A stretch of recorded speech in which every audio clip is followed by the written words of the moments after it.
And joining us now on the line is Hoax spokesperson Hangwani Mulaudzi. Mr. Mulaudzi, thank you so much for joining us. Now, the Sunday Times is reporting that you're investigating Mcebisi Jonas, Gwede, Mantashe, and Zweli Mkhize. Can you confirm, is that correct? Good morning, and thank you for giving us this opportunity.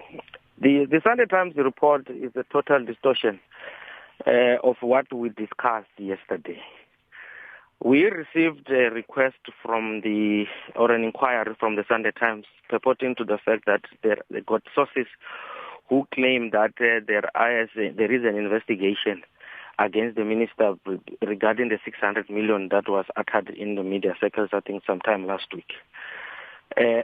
Our view was the fact that in terms of these allegations, there is no investigation that we are conducting, or any inquiry from the serious anti-corruption unit at head office. So we were shocked, to see that this is the angle that they've taken.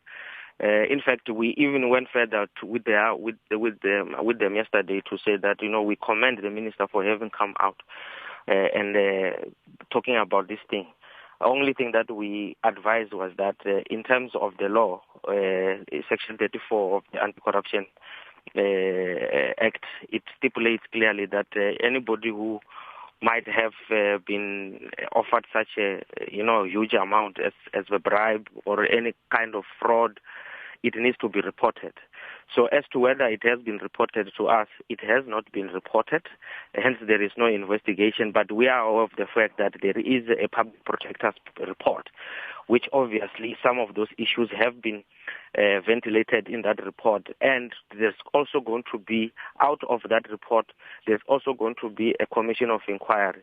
So those are the matters, obviously, during the commission of inquiry will then be discussed further. But in terms of the investigation against the Deputy Minister of Finance, Jonas, and Mr. Zweli Mkhize, Mr. Gwede, Mantashe, we are also perplexed as to where this information is coming from.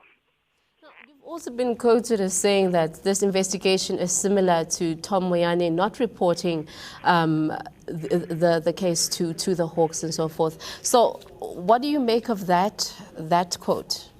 Look, the quote itself saying they were finding out whether did the Commissioner of SARS follow due processes. Yes, he did. He reported the matter. Hence, we have an inquiry now at the DPCI looking into that matter. So I don't know where's the difference there, or what they were trying to come up with. The fact of the matter is that we have received a lot of representation, even from civil society, wanting to find out whether there is something that we are doing with this thing. And we have confirmed that there is an inquiry. There is no case docket as yet. It's an inquiry. That inquiry will then determine whether there's going to be any charges that are going to be laid or not. But as it is now, that inquiry is still ongoing. We are cooperating with staff and everybody concerned. And when I said everybody concerned, I'm talking about the Financial Intelligence Center. Those are the ones that gave us the report. So that is where we are now, and there is nothing more where we can add until such time this matter has been finalized by our unit. Now, Mr. Mulaudzi, this really raises a lot of concern with regards to the process. I mean, is it possible for someone to become investigated for failing not to report the bribe? And if it's not done now, is it something that might be considered in the future to actually investigate those who did not report the bribes, including the three that we mentioned? Look, I cannot articulate the law as it is now, but I think everybody can go and look at Section 34 of the Anti-Corruption Act. It stipulates there that there are a lot of things in terms of theft, perjury, and all those kind of things. How a person of senior, who's a senior manager, supposed to report those things. As to whether there are penalties to that, I don't know. I'm not sure. I don't want to even get into. I must also familiarize myself with that. But in a nutshell, it is a responsibility for everybody that if they come across that illegal activity, they need to report it. And most of them have been done. We have seen it, and hence there are investigations on other matters as well that are being dealt with. So as to whether there are penalties, like I said, I don't want to lie and say yes or no. I cannot confirm or deny, but the fact of the matter is the law is there.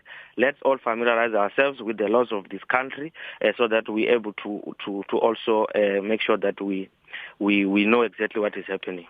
And Mr. Mulaudzi, while I have you on the line, on another issue, the fake mental issue, and their claims that you're struggling to get hold of her, can you confirm that if those are true?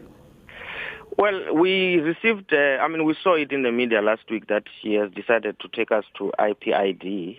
And obviously out of that, there were a lot of inquiries from the media to find out if we are failing, her in terms of the investigations. And we denied that to the fact that we have been trying to get hold of her for some time. Our members, as we speak now, they are in Cape Town. They managed to get hold of her eventually yesterday, and then she has requested that their meeting will be held tomorrow. This is something, obviously, it's breaking news, but for the mere fact that we're not communicating with her, this is something that we want to deny, because since she disposed of her affidavit, there was countless attempts to get hold of her through email, everything, phones. We even went to her home in the Western Cape, Northern Cape. I spoke to her personally. At that time, she was still sick, and she promised that she will come back to us. But it seems as if now, as the Hawks, we are not taking this matter seriously. We cannot continue without her because she is the main complainant. And as you would know, there are other cases that are attached to it that comes from the DA as well as the COPE. Those are just allegations that comes out of what she has disposed of. So both cases, let me just finalize this. Both cases are also affected. So hence I'm saying that we need to really get hold of her so that we can find this matter. Thank you so much for that insight and just confirming those reports.